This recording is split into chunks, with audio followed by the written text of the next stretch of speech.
Time now for the nationally syndicated radio show, The World of Laurie Zoock.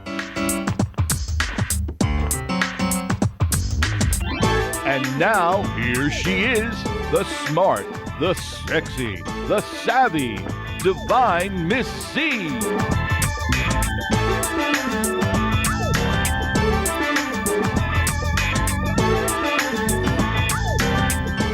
And here we go. Welcome to today's show. Being a musician myself, the fun part of doing my own show is I get to pick my guests, and I like to do a Masters and Legends series, and today that's going to be one of those shows. Now I have back with me the legendary Elmer Hopper of the Platters, and we're going to do part 2. So if you missed part 1, you can actually go into YouTube and type in The World of Laurie Zoock and find part 1. But this is going to be part 2. We're going to talk about Elmer's life and his music. So Elmer, I want to welcome you back to the show. It's good to be back. Thank you for having me again. You're very welcome. I want to go, this is part 2. We had last started talking about the Platters. Well, how did you land a gig playing with the Platters? Well, this was one of the best months of my life, I think, at that time. I was just about 20 years old, and actually 19, turning 20, and I had written a song for the group The Miracles.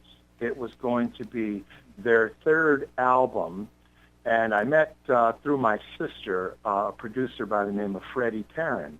And Freddie had actually completed this album, and he invited me over, and he said to me that he had heard about me, wanted to hear some of the material I wrote, and I played for him this song called Little Broken-Hearted Girl, Broken-Hearted Boy, and as soon as he heard it, he said, I want that for the Miracles.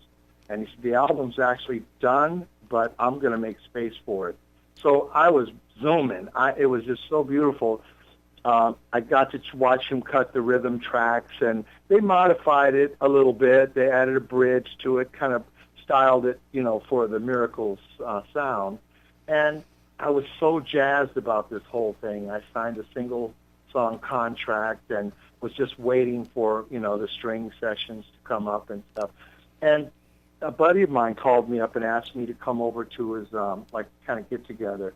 And I met this guy named Paul. I had no idea who Paul was. He's just a guy who walked into this little, party, if you will. And I was holding this Spanish guitar, and he walked up to me and he said, can you play that thing, or are you just holding it? And I laughed and I said, I can play it. I mean, I don't know what you might want to hear, but I mean, He said, well, play anything. I said, well, let me think. I'll play some. He said, let me see the guitar. So he took it, and he started these. In the back of the old comic books, there used to be a little ad that says, play guitar in 7 days or your money back. Well, he played those kind of chords that they give you in that book, and he started singing this song called You Make Me Feel Brand New by the Stylist. And the part that he sang, I don't know if I mentioned this in the first part of this interview, but he sounded so much better than the guy on the records. And I said, well, let me sing the high part. So after we did that, he looked at me and he said, I like your guitar playing and that high falsetto voice you got there. I said, what do you do? I said, well, I just wrote a song for the Miracles. And he said, Smokey Robinson and the Miracles?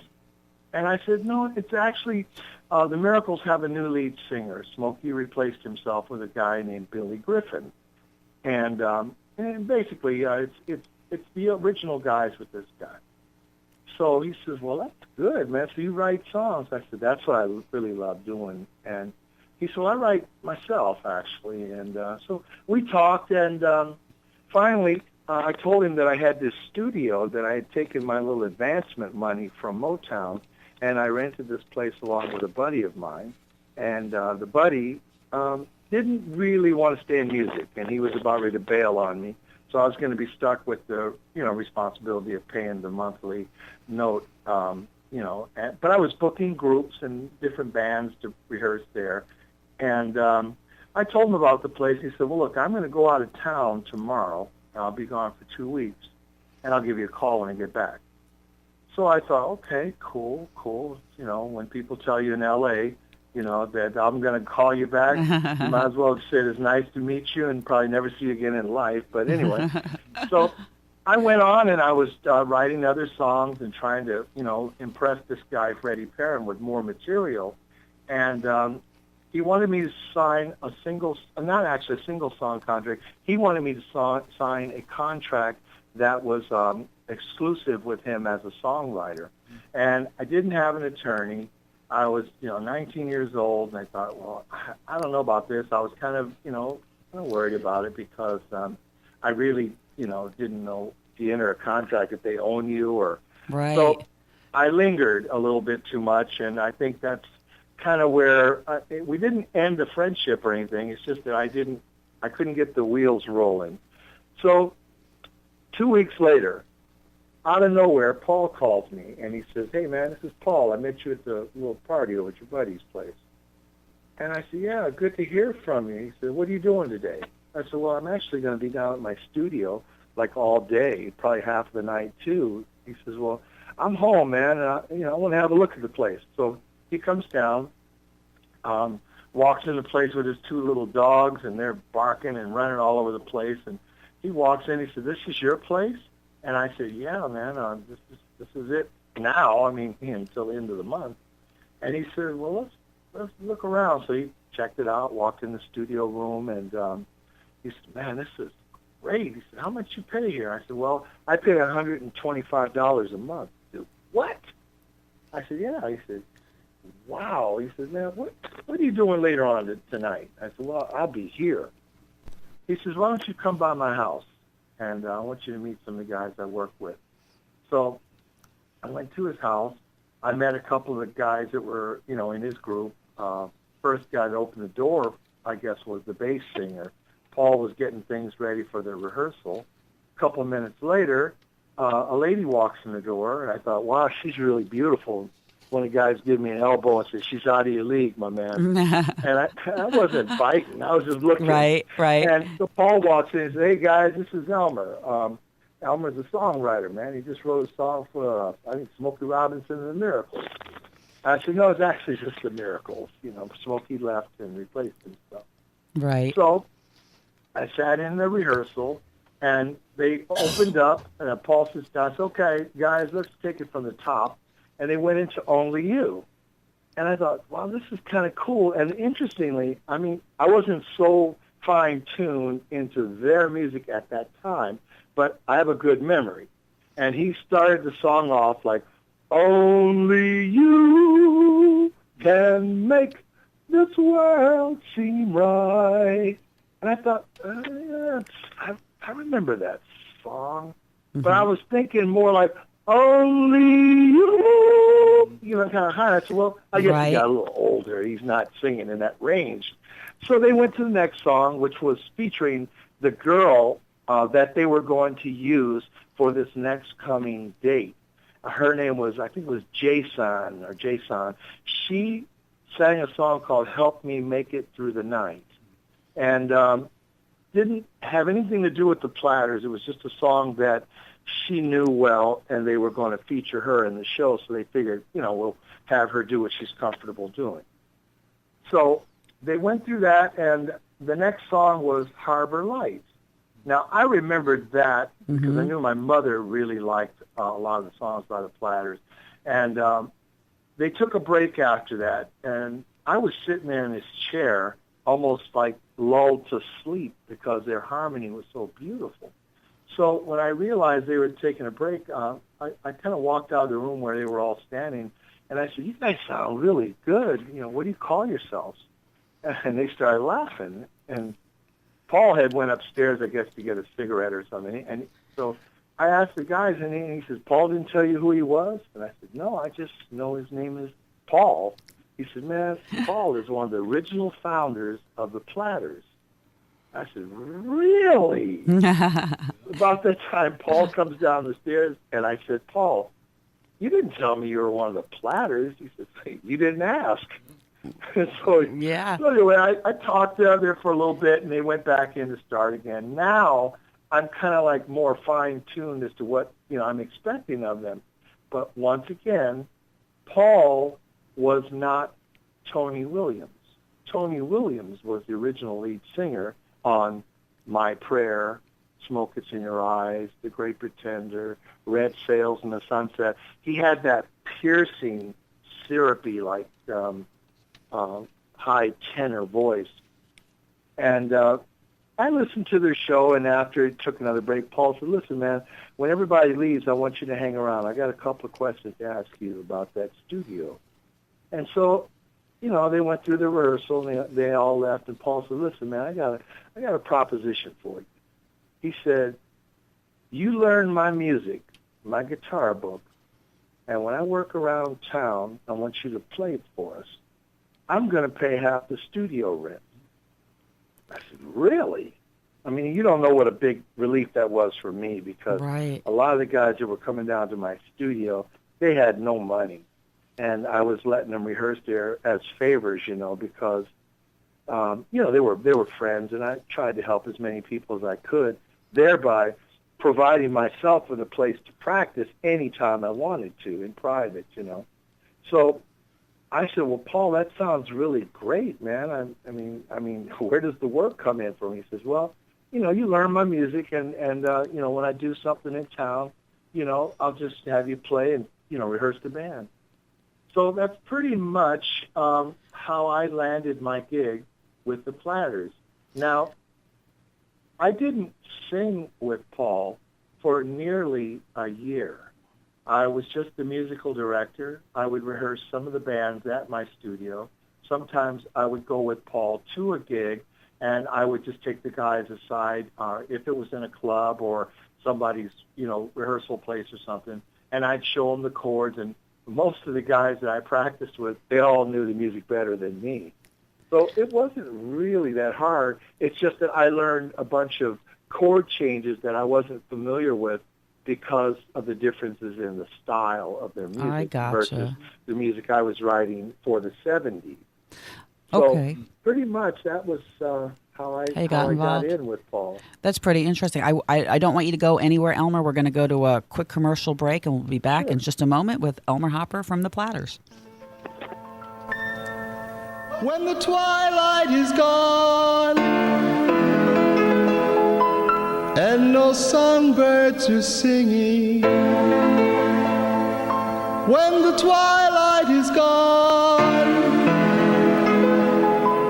you come into my heart, and here in my heart you will stay while I pray.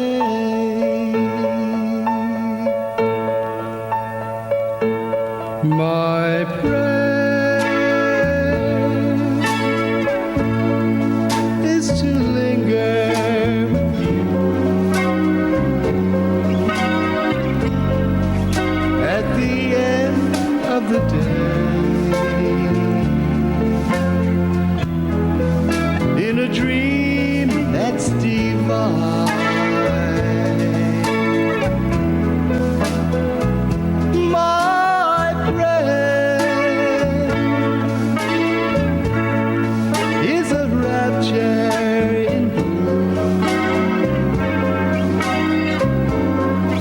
with the world far away and your lips close to mine.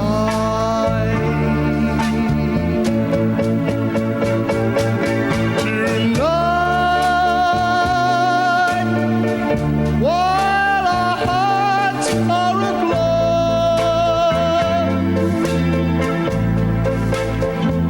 oh, tell me the words that I'm longing to know.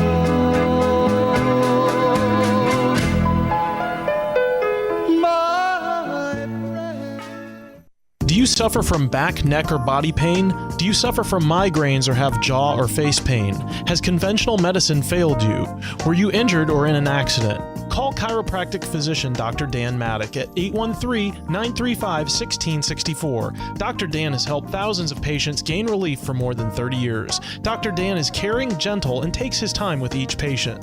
He's also a past president of the International Craniopathic Society, a special certification of only 300 chiropractors worldwide. Dr. Dan helps patients from the neck up and the neck down. Dr. Dan accepts most insurance plans. Don't continue to live in pain. Call 813-935-1664 today. That's 813-935-1664 and get on track to better health. Central Payment, your #1 credit card merchant service provider in the industry. Providing e-commerce solutions, POS systems, standalone terminals, mobile apps, and much more. Call Central Payments James Carner at 813-777-4332. Looking for the lowest rates in the industry and #1 customer service? Call Central Payments James Carner at 813-777-4332. That's James Carner, 813-777-4332.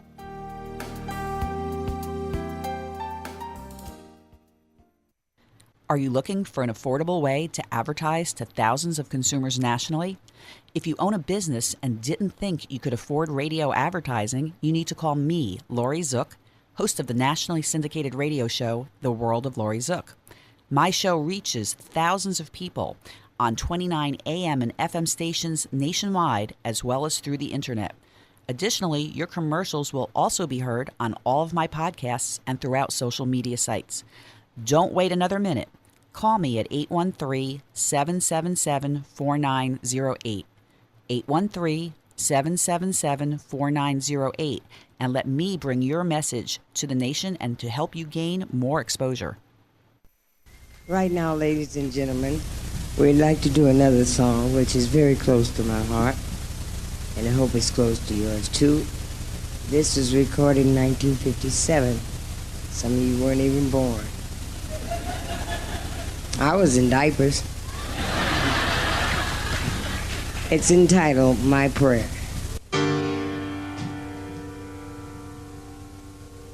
When the twilight is gone, oh,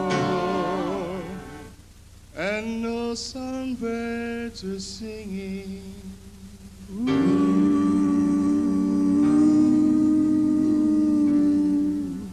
when the twilight is gone, oh, you come into my heart.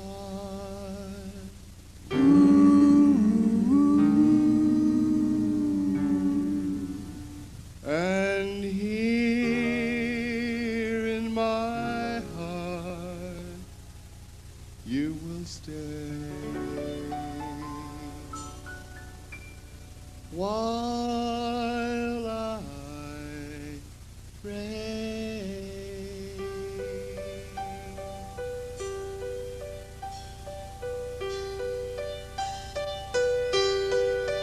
My prayer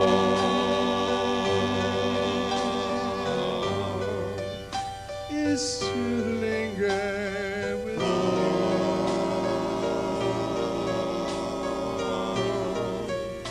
at the end of the day. And welcome back to the World of Laurie Zoock. My guest is the legendary Elmer Hopper from the Platters. And Elmer, I have to tell you, Jeff Collins here in studio, he's singing along in the background to the music. I love that stuff, Elmer. I love it. You know? I'm trying not to fall out of my seat because that version there was so pathetic, but that was a product of my curiosity. I had left the Platters in 1995. That was about 96, and that was Zola Taylor's group. That's what it says, Zola Taylor. That was the interesting thing. One of my, I guess, downfalls was I had realized that I was leaving two beautiful little young guys, my sons, and they didn't ask to come into this world. And I thought to myself, sitting in many hotels, wondering, who's going to pick them up today? I knew my wife, was working, and she had to go to school taking law classes afterwards. And it was so sad to leave them. And I was just at a point where I went to Singapore one time, and I sat in my hotel room, and I said to myself, what am I doing here? I had spent, at that particular time, like right into 20 years with the Platters. And I thought, you know what, this isn't about me anymore. This is about me being a father and raising these kids that I had. And I thought, I don't know how and what I'm going to do, but I'm going to leave the group because management had changed.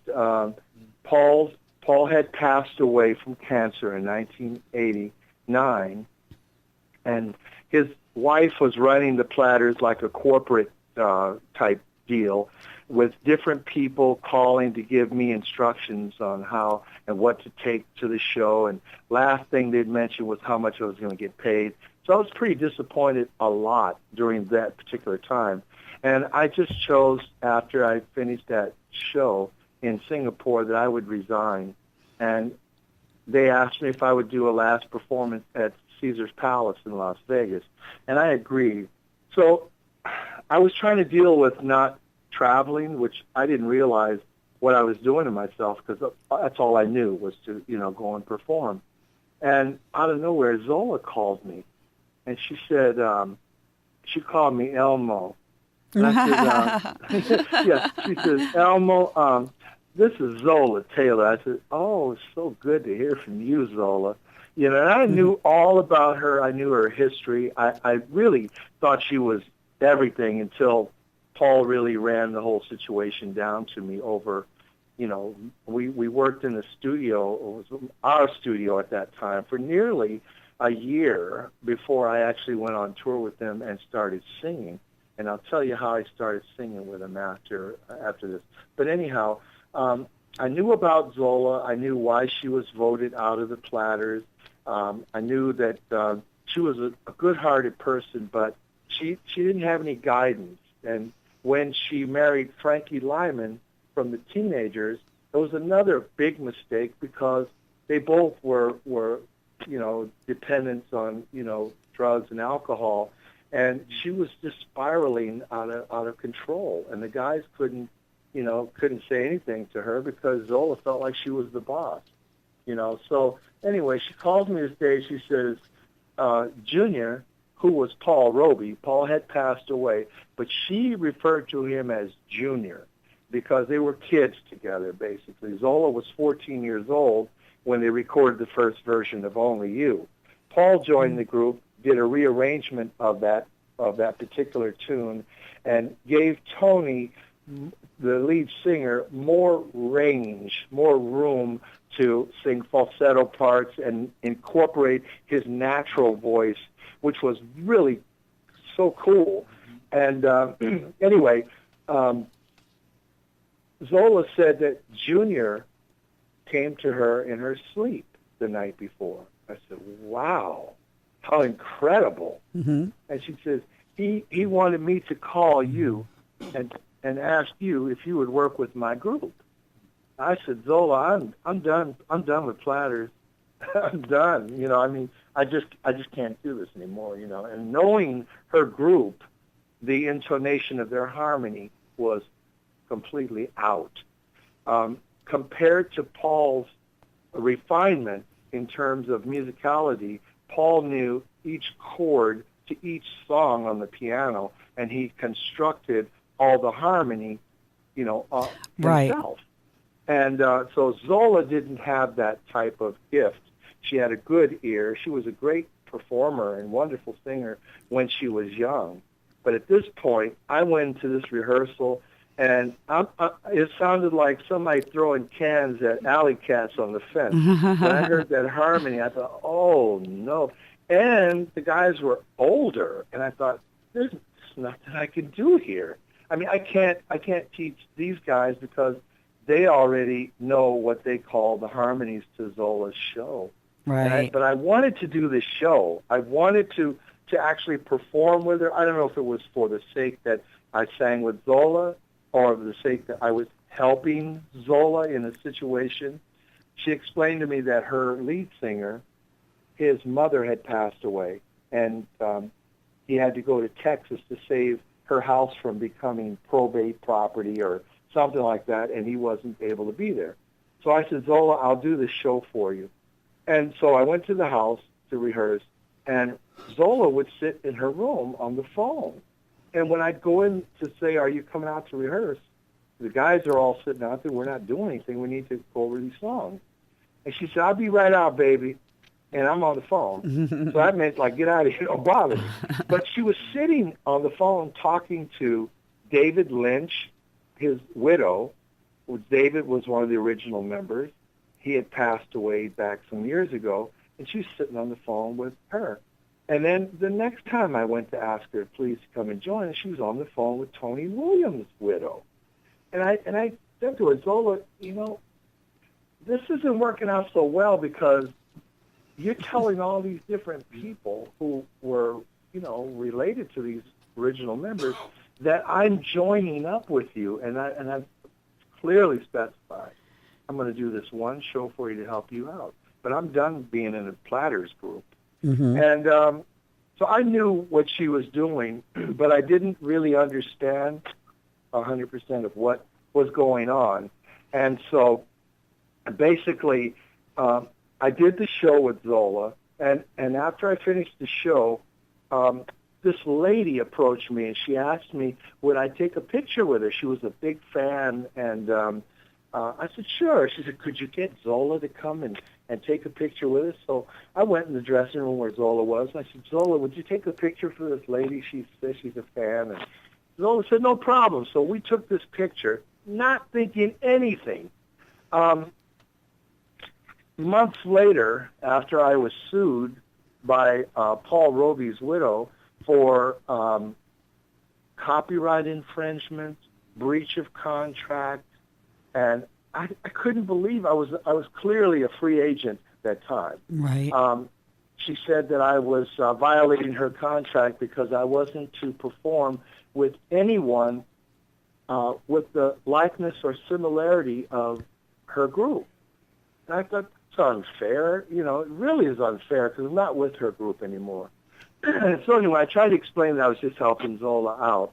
And anyway, I went through a long ordeal where they, you know, filed charges, federal and state, against me for breach of contract. And anyway, I was in this deposition, and these pictures popped up, and they thought they had this secret weapon against me, showing me that here's the picture when you were with Zola. I was like, well, I didn't ever deny that I did the one show with her. So it was a mess, and I think that it was probably trying to imagine if Paul were living and Zola was in a bind and she needed a lead singer for that night. Right. I was certain that Paul would have said, man, help her out because she's like my sister. You know, they just couldn't work together, you know. Well, I want you to hold your thought for one more second. Going to do a quick commercial break, Elmer. We're going to come back just a moment. Sure. Thanks.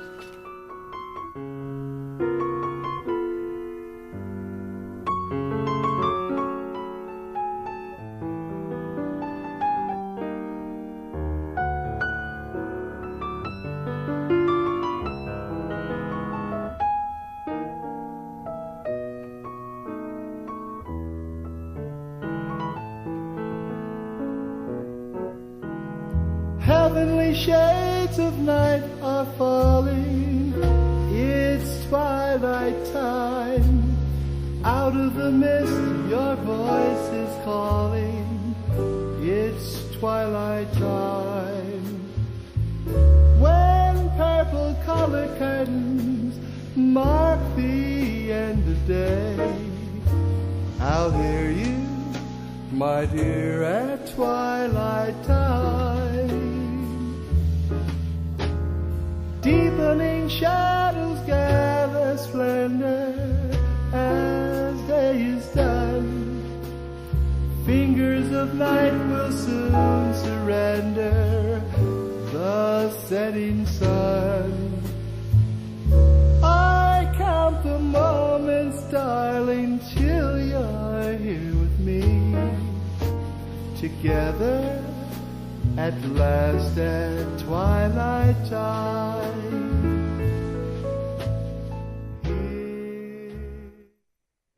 Central Payment, your number one credit card merchant service provider in the industry. Providing e-commerce solutions, POS systems, standalone terminals, mobile apps, and much more. Call Central Payments James Carner at 813-777-4332. Looking for the lowest rates in the industry and number one customer service? Call Central Payments James Carner at 813-777-4332. That's James Carner, 813-777-4332. Do you suffer from back, neck, or body pain? Do you suffer from migraines or have jaw or face pain? Has conventional medicine failed you? Were you injured or in an accident? Call chiropractic physician Dr. Dan Maddock at 813-935-1664. Dr. Dan has helped thousands of patients gain relief for more than 30 years. Dr. Dan is caring, gentle, and takes his time with each patient. He's also a past president of the International Craniopathic Society, a special certification of only 300 chiropractors worldwide. Dr. Dan helps patients from the neck up and the neck down. Dr. Dan accepts most insurance plans. Don't continue to live in pain. Call 813-935-1664 today. That's 813-935-1664 and get on track to better health. Are you looking for an affordable way to advertise to thousands of consumers nationally? If you own a business and didn't think you could afford radio advertising, you need to call me, Laurie Zoock, host of the nationally syndicated radio show, The World of Laurie Zoock. My show reaches thousands of people on 29 AM and FM stations nationwide, as well as through the internet. Additionally, your commercials will also be heard on all of my podcasts and throughout social media sites. Don't wait another minute. Call me at 813-777-4908. 813-777-4908, and let me bring your message to the nation and to help you gain more exposure. I'd like to do one of the songs that Billy did along with Sarah Vaughan. Can we bring back to the stage Miss Gina Eckstein?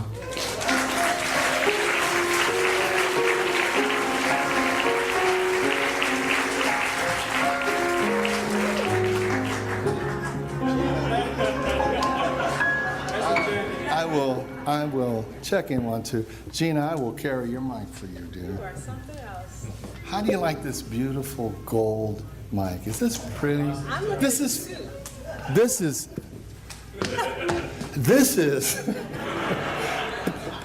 I want to use your mic, so yeah. Okay, can I move this one Look aside? at this just for now? gold mic. Does this sound good or what? As your father would say, I saw him tell this audience, you guys like pretty songs? Here's a pretty song. It was just Billy Eckstein. Yes, Edmund, play it for us.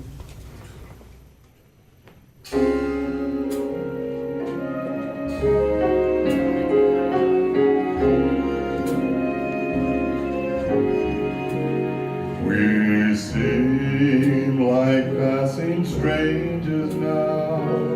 How can you hurry by?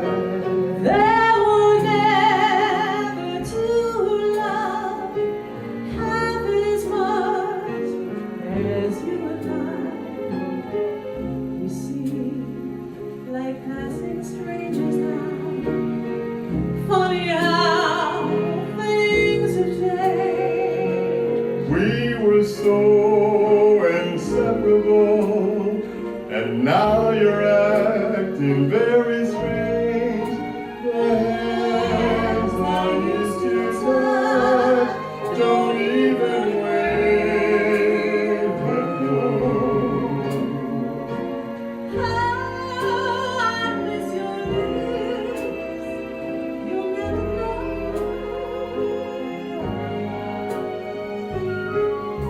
You would only turn to me, speak my name just once more. So we're back on the World of Laurie Zoock. Elmer Hopper, tell me a little bit about that music that we just played.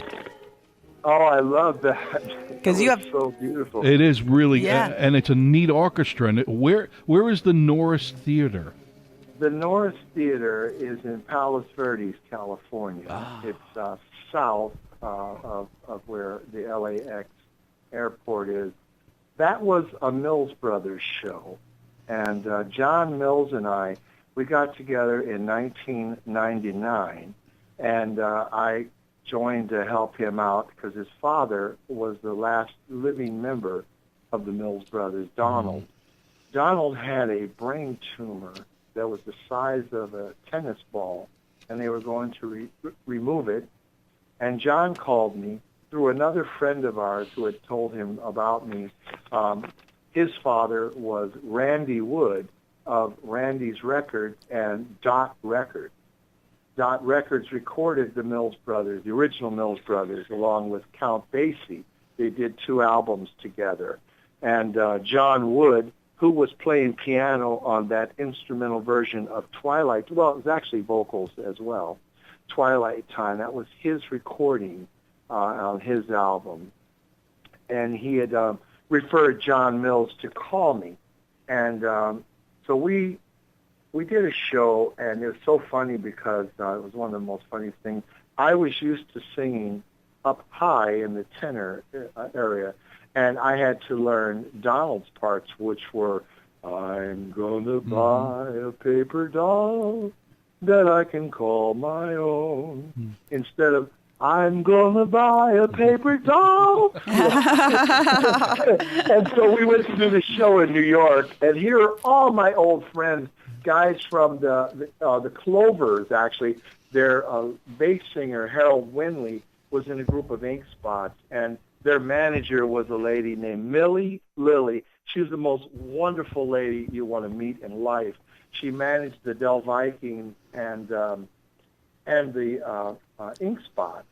So we were doing this show, and all of a sudden John says, well, guys, you're probably wondering where my father is. He took ill. He's in the hospital, and hopefully he's going to recover soon. So a friend of ours suggested that I use this gentleman here, who's formerly from the Platters, and meet and greet Elmer Hopper, blah, blah, blah. He says, we're going to do a song now. This was one of the Mills Brothers' biggest tunes. This one was called Paper Doll. So I get this introduction, da ba ba da da da da da da da da. So I walk up, I'm like, I'm gonna. It was It was a little low, huh? funny. I couldn't believe it. My on-stage behavior took over. I was no longer this guy helping John Mills out. I was this guy from the Platters trying to help him out, and I didn't realize that all these weeks I had been studying his show that it was low. And so after working with John a while, I thought, man, I'm not going to have to get any nosebleeds from trying to sing My Prayer or hitting the last note on Smoke Is in Your Eyes. This is easy. So long story short, John and I did quite a few shows together, and we never said, Elmer, would you join up with the Mills Brothers? I always thought that maybe Donald would recover and come back and work with his son, because I had done a show with the Mills Brothers back in like 1991, I believe. I was singing all the leads at that time, and we worked with the Harry James Orchestra, and the guy who was promoting the show says, Elmer, the Mills Brothers are going to close the show. I'm thinking, what? The Mills Brothers? I mean, they're older than I think they owe Jesus money. So anyways, I said, well, they better be good, because I'm not used to, taking a back seat on a show like this. But it didn't matter that much. They came out, John and his father, John and Don of the Mills Brothers, and they sounded like the group. And I was so impressed. I waited to hear them after our show, and it was just wonderful. So John and I started doing shows together, and finally, after a while, we decided that we would start producing our own shows, because the promoters were making all the money, and we were just getting tidbits. So this particular show we did at the Norris Theater, we hired an orchestra, and I suggested we feature Gina Eckstein, Billy Eckstein's daughter, and she did the opening for the show. So we had learned, Gina and I, we learned a song called Passing Strangers, which was done by Sarah Vaughan and Billy Eckstein. And before we learned the song together, I was helping her do a rehearsal. I was so surprised she didn't have a CD, for marketing purposes on her shows.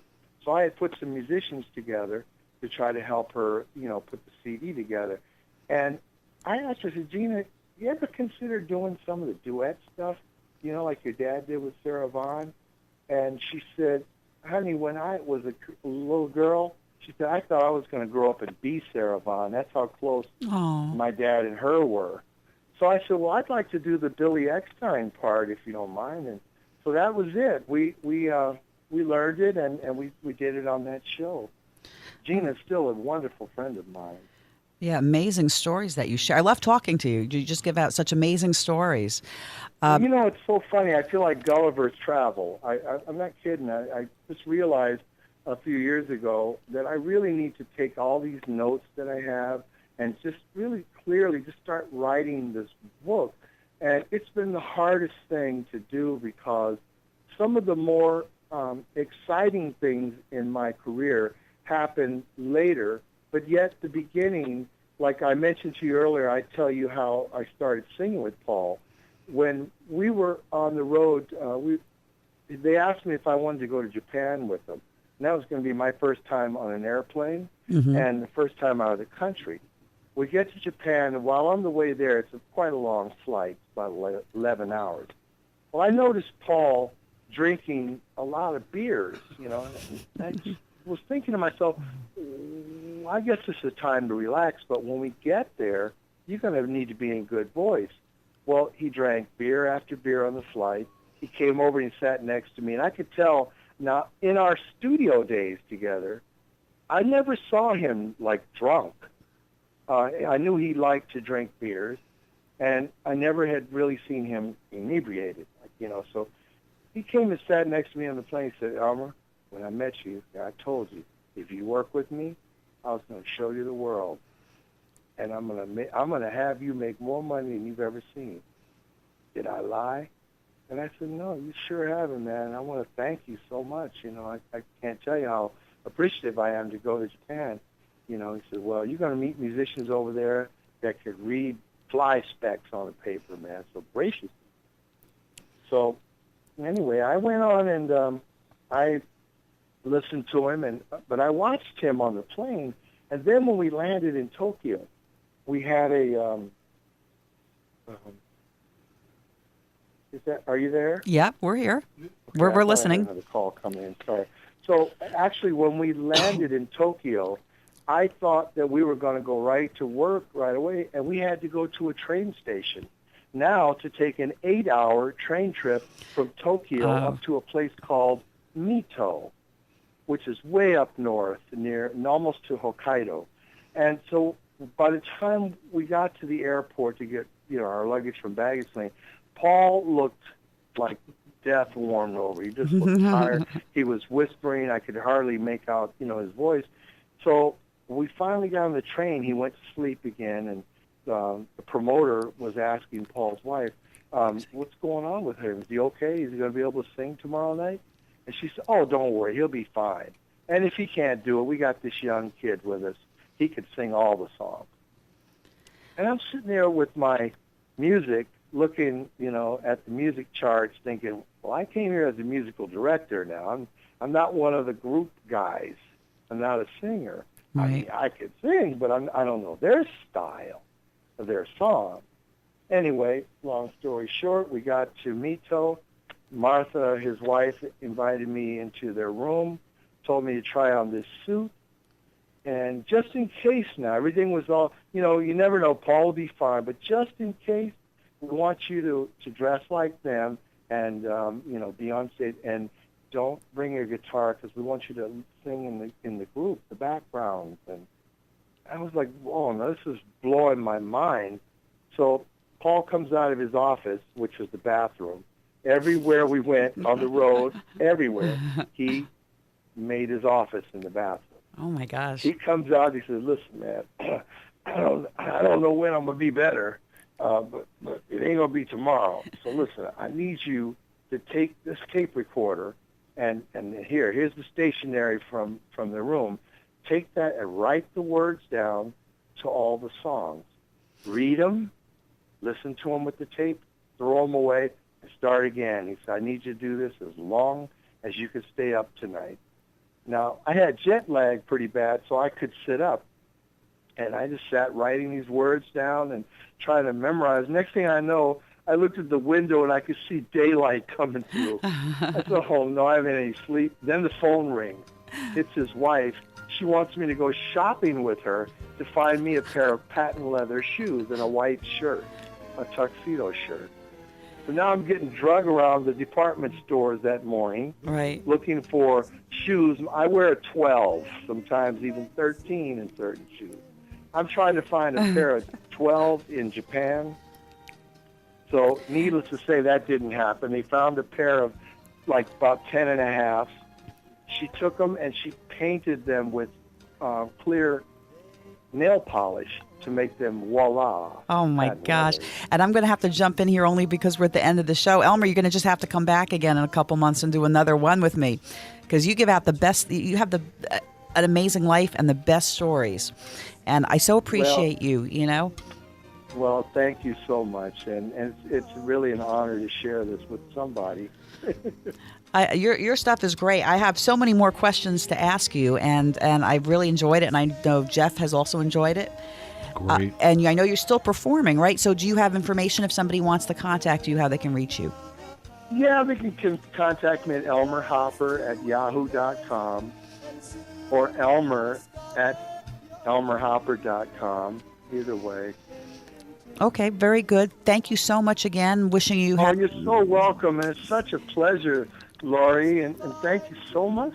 It's awesome, and hopefully we'll do another one soon. I would like to do that again. Thank you so much. You're All welcome. right, and join us again next week on The World of Laurie Zoock. See ya. A lover's eyes. It's really grand when you stand hand in hand with your lover and thrill to the wonders of night. And days too will amaze you, and soon you'll discover your dreams run to dreams in continuous flight. Love is ecstasy. It's divine to be enchanted. When your dreams are slanted through a lover's eye. Do you suffer from back, neck, or body pain? Do you suffer from migraines or have jaw or face pain? Has conventional medicine failed you? Were you injured or in an accident? Call chiropractic physician Dr. Dan Maddock at 813-935-1664. Dr. Dan has helped thousands of patients gain relief for more than 30 years. Dr. Dan is caring, gentle, and takes his time with each patient. He's also a past president of the International Craniopathic Society, a special certification of only 300 chiropractors worldwide. Dr. Dan helps patients from the neck up and the neck down. Dr. Dan accepts most insurance plans. Don't continue to live in pain. Call 813-935-1664 today. That's 813-935-1664 and get on track to better health. Central Payment, your number one credit card merchant service provider in the industry. Providing e-commerce solutions, POS systems, standalone terminals, mobile apps, and much more. Call Central Payments James Carner at 813-777-4332. Looking for the lowest rates in the industry and number one customer service?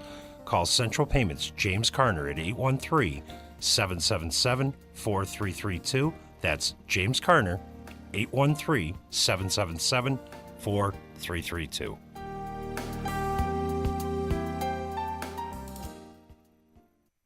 Are you looking for an affordable way to advertise to thousands of consumers nationally? If you own a business and didn't think you could afford radio advertising, you need to call me, Laurie Zoock, host of the nationally syndicated radio show, The World of Laurie Zoock. My show reaches thousands of people on 29 AM and FM stations nationwide, as well as through the internet. Additionally, your commercials will also be heard on all of my podcasts and throughout social media sites. Don't wait another minute. Call me at 813-777-4908.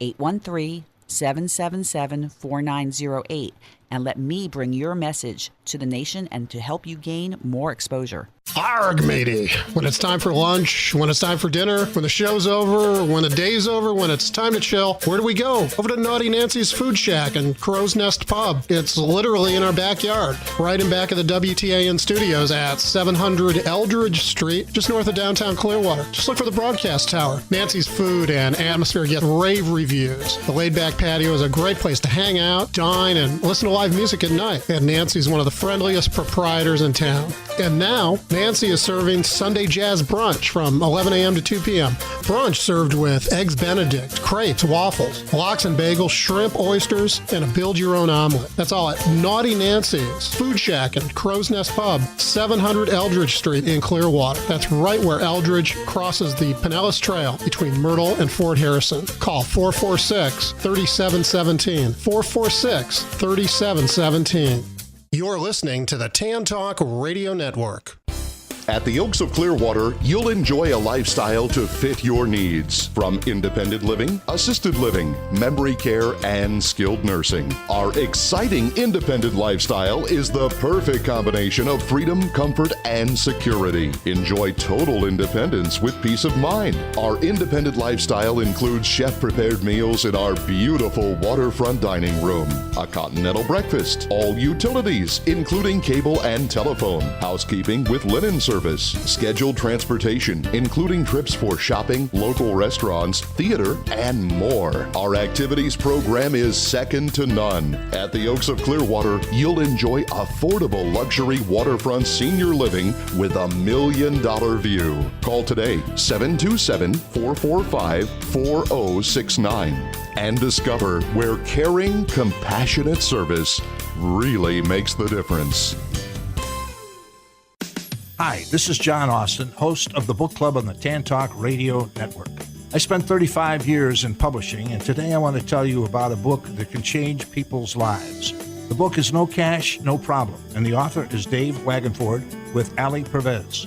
Dave Wagenford is one of the greatest barter experts in the world, and he's bartered over $500 million worth of goods and services. You want to remodel your house, but the cost is just too high, or maybe there's an automobile that you've dreamed of owning but thought you never could afford. This book will tell you how you can do both of those things, plus hundreds more with little or no cash and without going into hock for the rest of your life. Maybe you're a business owner with a cash flow problem that leads to low or non-existent profits. Read this book and see how you can increase your cash flow and your profits by time-proven techniques. The book again is No Cash, No Problem, and you can buy it now on Amazon for just $7.98 for the ebook edition. Do yourself a big favor and buy it today. Did you know there's a sprawling botanical paradise right in your own backyard? Come visit Sunken Gardens. Located at 1825 4th Street North, it's St. Petersburg's oldest living museum. This 100-year-old garden is home to some of the oldest tropical plants in the region. Unwind as you stroll through meandering paths, lush with exotic plants from around the world. Explore cascading waterfalls, beautiful demonstration gardens, and more than 50,000 tropical plants and flowers. Sunken Gardens provides garden tours, horticultural programs, special events, field trips, weddings, private or corporate rentals, and much more.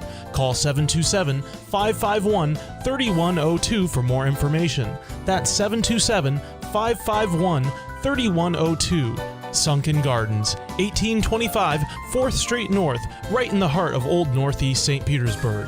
Call 727-551-3102.